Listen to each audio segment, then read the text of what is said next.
Hello students, स्वागत है आपका ग्लोरी स्टडी पॉइंट क्लास में। मैं Shivam Sharma. Students class 12 Uttarakhand board के जो स्टूडेंट्स हैं उनके लिए इकोनॉमिक्स के वेरी वेरी इंपॉर्टेंट क्वेश्चन को आप समझिएगा, क्योंकि पिछली बार 2024 में मैंने कुछ क्वेश्चन आपको बताए थे, उसमें से एग्जाम में आपको 70% क्वेश्चन देखने को मिले थे। बट ये जो 2025 के लिए आपके जो क्वेश्चन हैं ये आपके अकॉर्डिंग टू न्यू पैटर्न के अकॉर्डिंग के मैंने ये क्वेश्चन सेलेक्ट किए हैं। इन क्वेश्चनों को आप पढ़िएगा और एग्जाम में बताइएगा कितने क्वेश्चन इनमें से आए हैं। अभी इसके बाद इसका सेकंड पार्ट भी डलेगा, जिससे आपका पूरा इकोनॉमिक्स का पेपर कंप्लीट हो जाएगा। इन क्वेश्चनों को करने के बाद आपको डेफिनेटली कोई क्वेश्चन करने की जरूरत नहीं पड़ेगी। इन क्वेश्चनों की प्रिपरेशन आप आसानी से कर सकते हैं। 10 तारीख के बाद जो है चैनल पे हर उसके सब्जेक्ट के आंसर भी डलने लग जाएंगे, या जैसे इकोनॉमिक्स के जो क्वेश्चन में आंसर आपको बता सकता हूँ उनके बता दूंगा, नहीं तो उनके सॉल्यूशन कैसे करने हैं उनका मैं आपको तरीका बता दूंगा। तो पूरा वीडियो वॉच कीजिएगा लास्ट तक, ताकि आपको अच्छे से समझ आ जाए कि मैं क्या समझाना चाहता हूँ। इससे पहले जो आपके डेट शीट है, रिजल्ट कहते हैं आपके पेपर की जो डेट शीट है, वो मैं पहले बता चुका हूँ कब से आपके एग्जाम स्टार्ट होंगे। अगर वीडियो आपने किसी बच्चे ने अगर अभी तक नहीं देखा है तो चैनल पे जाके देख सकता है, समझ सकता है कि आपका पेपर कब होगा, इकोनॉमिक्स का, पॉलिटिकल का या अदर सब्जेक्ट जो आपके हैं उनका पेपर कब से होगा। ठीक है, तो आइए वीडियो को स्टार्ट करते हैं। चैनल पर नए हैं तो चैनल को सब्सक्राइब जरूर कर लेना और बेल आइकन को प्रेस कर लेना, ताकि आपको इसी तरीके का लेटेस्ट अपडेट मिलता रहे। इंपॉर्टेंट क्वेश्चन है, सारे क्वेश्चन को ध्यान से देखिएगा। अब आप ये मत कहिएगा कि सर नाप के मुझे एक 30 क्वेश्चन बता दो जो पेपर में आएंगे। ऐसा कोई एग्जैक्ट अंदाजा नहीं लगा सकता कि 30 के 30 क्वेश्चन कौन से हैं। बट हाँ, इन क्वेश्चनों को अगर आप प्रिपेयर करते हैं तो डेफिनेटली आप अच्छे नंबरों से पास हो जाएंगे, इसकी मेरी गारंटी है। ठीक है, हर साल मैं वीडियो डालता हूँ, हर साल उत्तराखंड बोर्ड के बच्चों को काफ़ी ज़्यादा हेल्प मिलती है, बहुत ज़्यादा बच्चे खुश होते हैं और उनको अच्छा भी लगता है कि सर हमारे लिए कुछ क्वेश्चन लेके आ रहे हैं। तो चलिए आइए, वीडियो में टाइम वेस्ट नहीं करेंगे, जल्द से जल्दी वीडियो को स्टार्ट करते हैं। देखिएगा 2025 के लिए वीडियो है, क्लास 12 इकोनॉमिक्स के जो बच्चे हैं, इंग्लिश और हिंदी मीडियम दोनों आप देखेंगे। किसी अर्थव्यवस्था में चयन की समस्या का कारण क्या है, यानी कारण है, यानी कौन सा कारण उसका हो सकता है, ये आपको एक नंबर में ही पूछ सकता है। और यहाँ पे क्या कारण, क्या भी कर सकता है कि क्या कारण है कि चयन की समस्या हमारी क्यों उत्पन्न होती है, ऐसा करके भी आपसे क्वेश्चन पूछा जा सकता है। ठीक है, आगे देखिएगा। किसी प्रकार की अर्थव्यवस्था में आर्थिक क्रियाकलापों का निर्धारण बाजार की स्थिति के अनुसार होता है। ठीक है, किस प्रकार की वो अर्थव्यवस्था होती है जिसमें आर्थिक क्रियाकलापों का जो निर्धारण है बाजार की स्थिति के अनुसार होगा। ठीक है, इसको आपको बताना पड़ेगा। आगे देखिए, मांग वक्र की प्रवणता यानी उसकी जो ढाल होगी, साधारणता कैसी होती है, यानी एक नंबर में पूछे जाने वाला प्रश्न है ये। इसमें बड़ा क्वेश्चन भी आ सकता है, ऐसे ही पूछ सकता है मांग वक्र की प्रवण ढाल से आप क्या समझते हैं।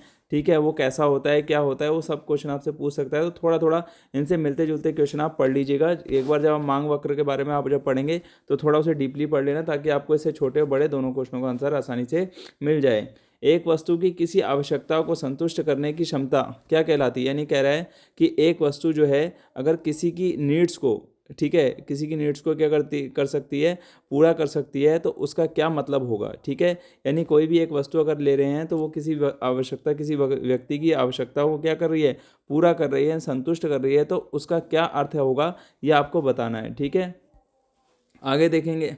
व्यष्टि अर्थशास्त्र से आप क्या समझते हैं। व्यष्टि अर्थशास्त्र का मतलब है यानी माइक्रो इकोनॉमिक्स। माइक्रो इकोनॉमिक्स का मीन्स ये हुआ कि एक छोटे लेवल पे, जैसे मैं एक नॉर्मल एग्जांपल अगर आपको दूं, अगर आप भारत देश की बात कर रहे हैं तो उसकी पूरी अर्थशास्त्र को छोड़ के अगर आप खाली उसके एक छोटे राज्य उत्तराखंड के बारे में अगर बात करेंगे तो वो आपका व्यष्टि अर्थशास्त्र के अंदर आ जाएगा।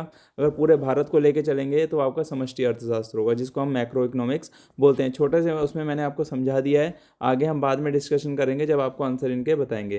देखिए, अल्पकाल में एक फर्म की कुल लागत की गणना कैसे की जाती है, इसको आपने कैलकुलेट करके बताना है। मांग की कीमत लॉस से आप क्या समझते हैं, यानी मांग की कीमत लॉस क्या होती है, इसको आपने बताना है। जैसे एग्जांपल के लिए आप समझ लीजिए, वस्तु की कीमत बढ़ने पर उसकी मांग कम हो जाती है, मांग के बढ़ने पर उसकी कीमत कम हो जाती है। सिंपल वर्डों में आप इसका आंसर लिख सकते हैं। दो अधिमान वक्र कभी एक दूसरे को नहीं काटते, स्पष्ट कीजिए, यानी आपको बताना है कि अगर दो इंडिफरेंस कर्व अगर आ रहे हैं तो एक दूसरे को इंटरसेक्ट नहीं करेंगे, यानी नहीं काटेंगे। तो इसको आप क्या करें, स्पष्ट करके यानी अपने शब्दों में से लिख के बताएंगे। क्या कारण हो सकता है उसका, वो आपने बताना है।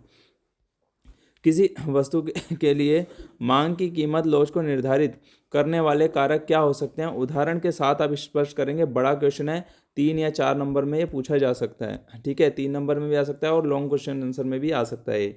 चुनाव की समस्या क्या है, यानी चयन की जो समस्या होती है वो क्यों उत्पन्न होती है या क्या है वो, उसके बारे में आप वो करेंगे।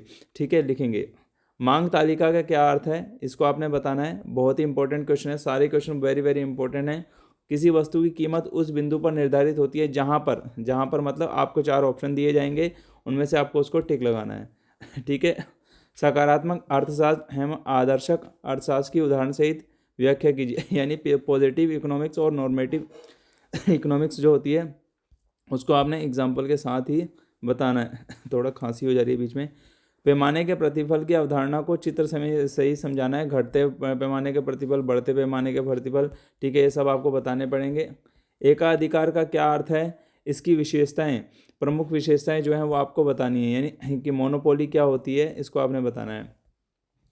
विदेशी विनिमय दर का क्या तात्पर्य है, एक मुक्त बाजार में विदेशी विनिमय दर का निर्धारण कैसे किया जाता है, ये आप बताएंगे। भुगतान संतुलन में दृश्य व अदृश्य मदों का क्या तात्पर्य है, उदाहरण से स्पष्ट कीजिए। ठीक है, आपको बताना है विजिबल और इनविजिबल कंपोनेंट जो होते हैं इन बैलेंस ऑफ पेमेंट, वो पेमेंट में किस तरीके से भुगतान संतुलन को बनाए रखते हैं, इसको आपने एक्सप्लेन करके आपको बताना है। ठीक है, वस्तु विनिमय प्रणाली क्या है, इसकी क्या कमियां हैं, ये आप बताएंगे। घाटे का बजट क्या है, इसके गुण व दोषों को आप क्या करिए, स्पष्ट कीजिए। ठीक है, निम्न को स्पष्ट कीजिए, क्लैरिफाई करके बताना है फिजिकल डेफिसिट क्या होता है और बैलेंस बजट क्या होगा। यानी कहने का संतुलन बजट और राजकोष की घाटा क्या होता है। उपभोक्ता के बजट सेट से आप क्या समझते हैं, what do we mean by the budget set of consumer. ठीक है, उपभोक्ता का बजट सेट क्या होगा, इसको आप बताएंगे। जब सीमांत उपयोगिता शून्य होती है तब कुल उपयोगिता निम्न में से होती है क्या, हो सकती है कि जब सीमांत उपयोगिता 0 होगी तो कुल उपयोगिता आपकी टोटल यूटिलिटी क्या होगी। ठीक है, ये आपको बताना है। उत्पादन फलन क्या है, प्रोडक्शन फंक्शन जिसे आप बोलते हैं। अर्थव्यवस्था की 3 केंद्रीय समस्याओं का उल्लेख कीजिए। ठीक है, आपको उल्लेख करके बताना है कि इसके बारे में लिखना है, आपको मेंशन करिएगा। 3 सेंट्रल प्रॉब्लम ऑफ इकोनॉमी क्या होती हैं।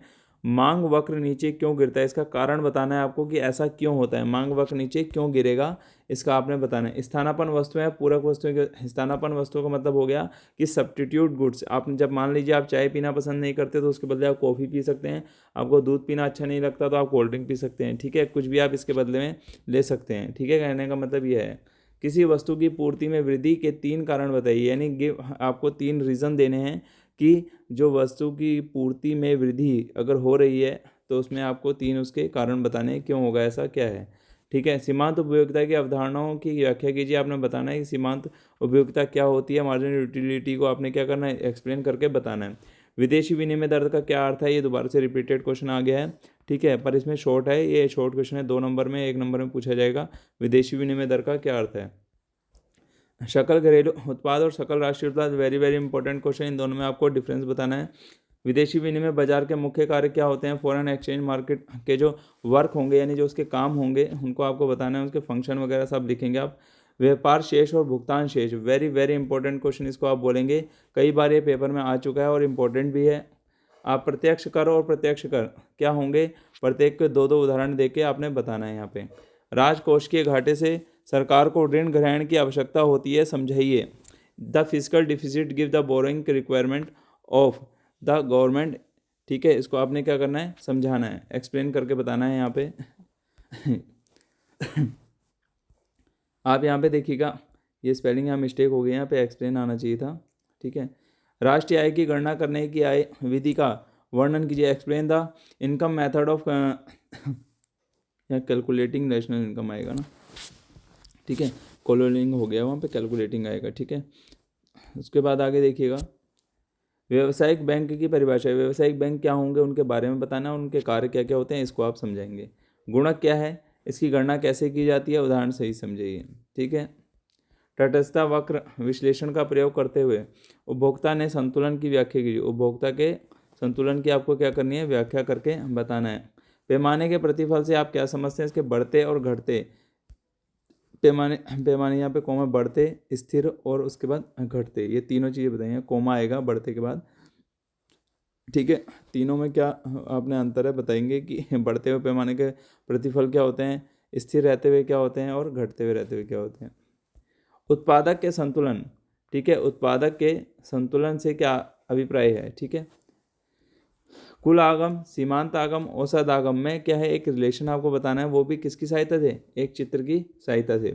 संतुलन कीमत से आप क्या समझते हैं, यानी इक्विलिब्रियम प्राइस क्या होगा। मांग और पूर्ति संतुलन कीमत को किस प्रकार इफ़ेक्ट डालती हैं यानी प्रभावित करती हैं बताना है। बैंक दर से आप क्या समझते हैं? बैंक रेट क्या होगा? मुद्रा की परिभाषा दीजिए तथा इसके कार्यों का उल्लेख करना, यानी मनी की डेफिनेशन क्या होगी और उसको आप कैसे एक्सप्लेन कर सकते हैं।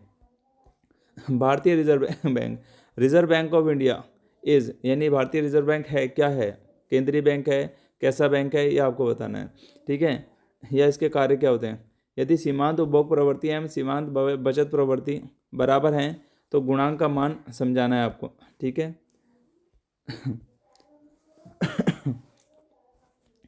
आयकर का लाभ प्राप्त होता है, कब होता है? Benefit of income tax is received. ये 4 ऑप्शन आपको दिए हुए हैं, इन 4 ऑप्शनों में से एक ऑप्शन आपका सही रहेगा, ठीक है। तो आज के इस वीडियो में जो टॉप 47 क्वेश्चन थे वो मैंने आपसे डिस्कस किए हैं। इनके आंसर आप जल्द से जल्द ढूंढिए और मैं भी इसका वीडियो अब आंसर का अपलोड करूंगा, ठीक है। तो आप इनकी प्रैक्टिस करना स्टार्ट कर दिए ताकि एग्जाम में काफ़ी ज़्यादा आपको हेल्प मिले। मिलते हैं नेक्स्ट वीडियो के साथ, नेक्स्ट अपडेट के साथ। Thank you.